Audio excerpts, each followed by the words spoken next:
வாழ்க்கை ஒரு வட்டம்.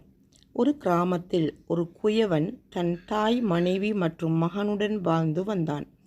குயவனின் மனைவிக்கு மாமியாரை பிடிக்கவில்லை. அவரை வீட்டை விட்டு வெளியே அனுப்ப துணிந்தாள்.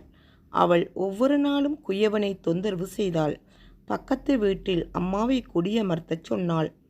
குயவன் அவள் சொல்வதை காதில் வாங்காதது போல் இருந்தான். அவரது மனைவி அவரை தொடர்ந்து தொந்தரவு செய்து கொண்டிருந்தாள்.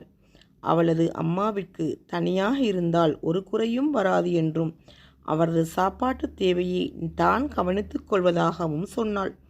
ஒரு நாள் குயவனால் நச்சரிப்பு தாங்க முடியவில்லை. தனது வீட்டிலிருந்து 20 அடி தூரத்தில் உள்ள வீட்டில் அம்மாவை குடியமர்த்தினார். மனைவி மாமியாரிடம் குயவன் செய்த தட்டு ஒன்றை கொடுத்து, வேளா வேலைக்கு தன் வீட்டுக்கு தட்டை எடுத்து வந்தால் அதில் உணவு நிரப்பித் தருவதாகவும் அதை மாமியார் அவர் வீட்டுக்கு எடுத்துச் சென்று மகிழ்ச்சியாக சாப்பிடலாம் என்றும் கூறினாள். மாமியாருக்கு இது அவமானமாக தோன்றினாலும் தன் மகனுக்காக வாயை திறக்காமல் மருமகள் சொன்ன வழியில் வாழ்ந்து வந்தாள். பேரனுக்கு பாட்டி வீட்டை விட்டு போனது அறவே பிடிக்கவில்லை. அவன் அம்மாவுக்கு தெரியாமல் சில சமயம் பாட்டி வீட்டுக்கு சென்று விளையாடுவான். அவன் வளர வளர குயவன் மட்பாண்டம் செய்வதை கூர்ந்து கவனிக்க ஆரம்பித்தான். சில சமயம் குயவன் வேலை செய்யாத போது அவனது இயந்திரத்தை மகன் இயக்கி பார்க்க ஆரம்பித்தான். ஒரு நாள் மகனுக்கு அப்பாவைப் போலவே மட்பாண்டம் செய்ய வந்தது. மிகச்சிறு வயதிலேயே அவன் அப்பாவின் தொழிலை கற்றுக்கொண்டான். சிறுவன் முதலில் தனது அம்மாவுக்கு ஒரு அற்புதமான தட்டு செய்தார். அதை அவன் அம்மாவிடம் கொடுத்தபோது மகனின் திறமையை எண்ணி பெருமிதம் கொண்டாள்.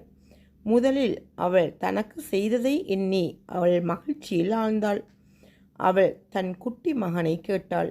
மகனே, நீ செய்த தட்டு மிக அருமையாக இருக்கிறது. எனக்கு மிகவும் பிடித்திருந்தது. எத்தனையோ பாண்டங்கள் இருக்கும் போது ஏன் எனக்கு ஒரு தட்டை செய்து தர வேண்டும் என்று உனக்கு தோன்றியது?